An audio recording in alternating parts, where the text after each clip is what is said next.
Hey everyone, today we are getting into Chapter 6 and we're going to be talking about our ballistic skills. So right now we're going to be focusing on throwing, so let's jump right into it. So the first thing we want to recognize is that when we're talking about ballistic skills, we're talking about anything where you are doing a fast, forceful movement. So you want to think doing things like throwing, kicking, doing any sort of striking, hitting, things like that. So first thing we're going to talk about is our throwing.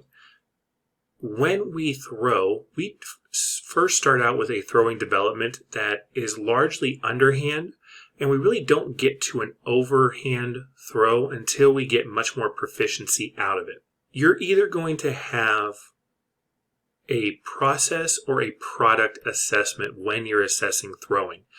The product assessment is going to be the outcome of the throw.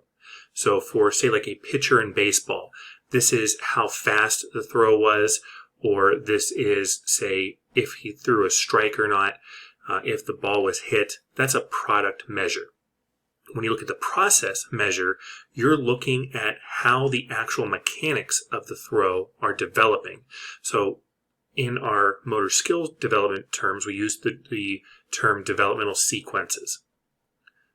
Can someone actually do the movement pattern required to throw?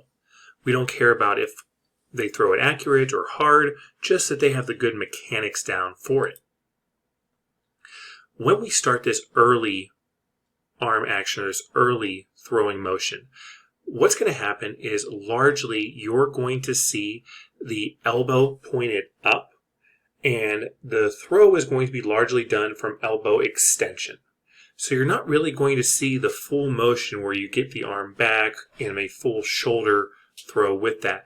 You're getting more of just the elbow up and out, that just elbow going from flexion to extension.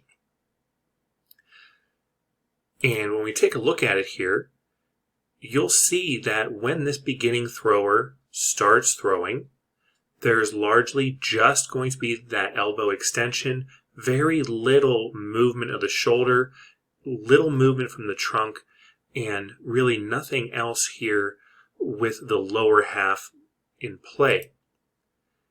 As you progress, you get more trunk movement, greater elbow flexion extension, and you start to move the lower half.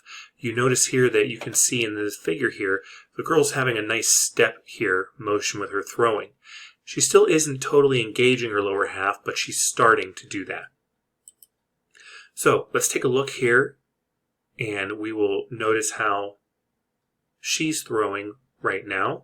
So while this is really quick, you notice that the movement here is she is standing straight up and down. There's virtually no movement at all from anything except her arm.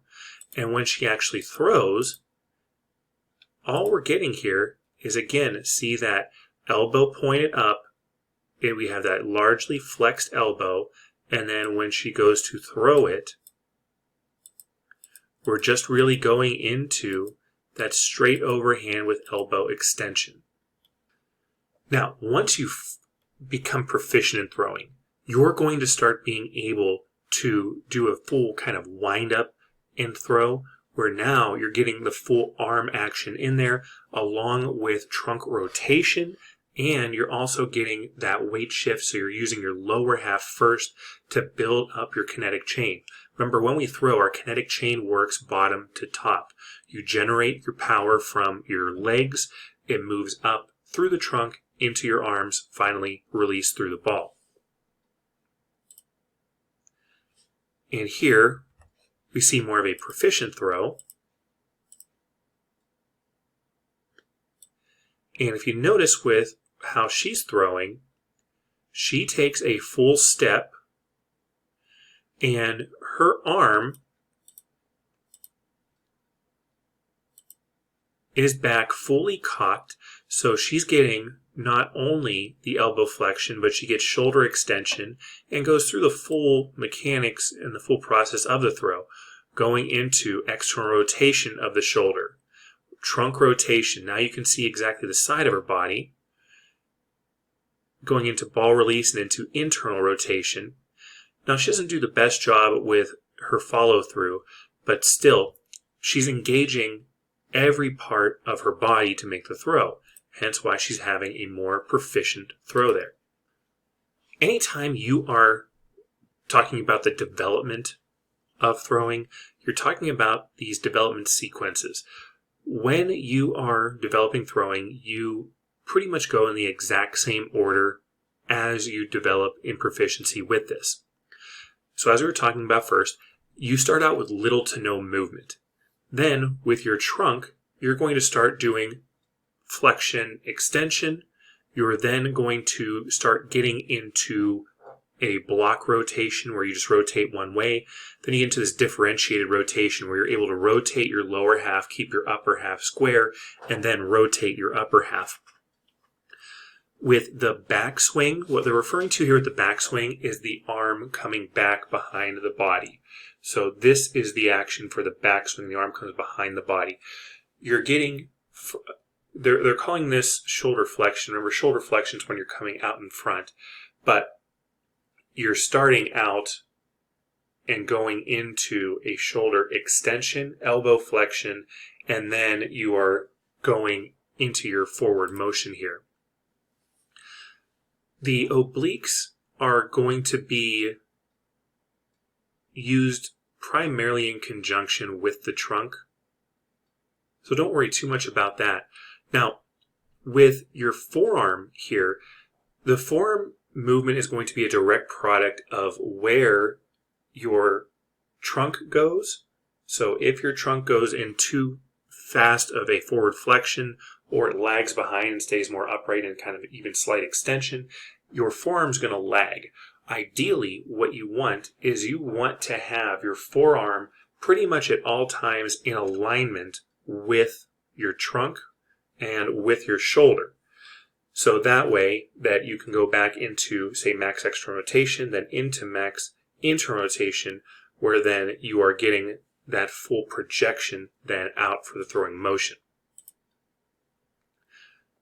With the feet, we saw there that the foot starts with a no-step movement and it progresses into doing a short step forward.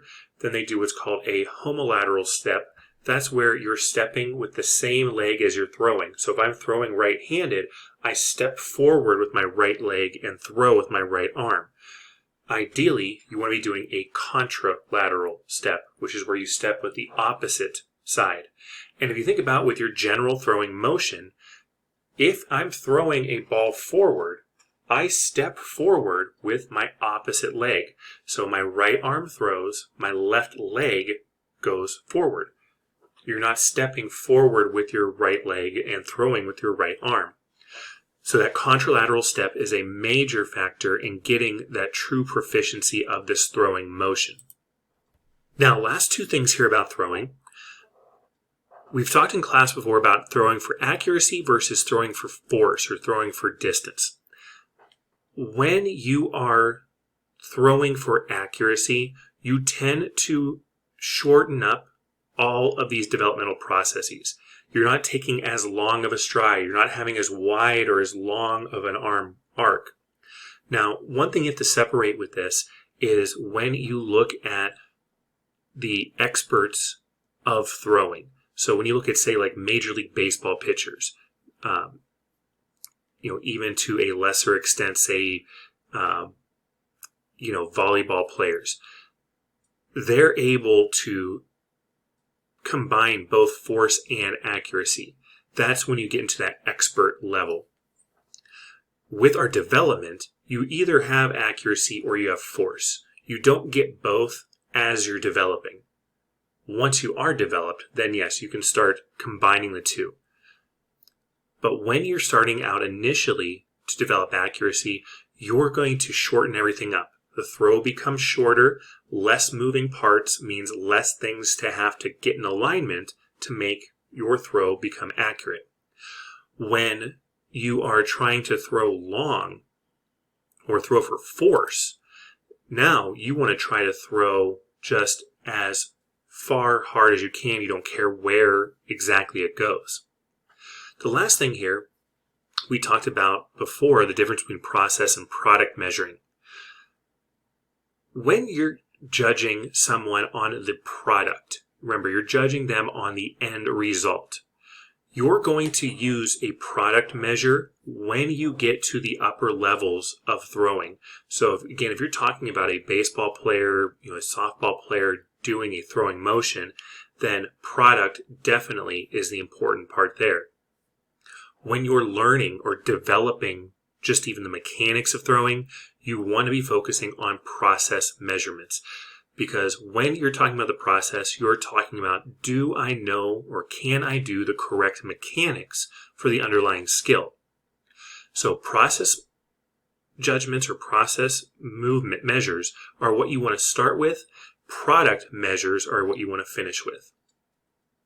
So that's everything here about throwing. And when we get back here, we will be talking again about next are kicking and punting and striking. So until then, I will see you all later.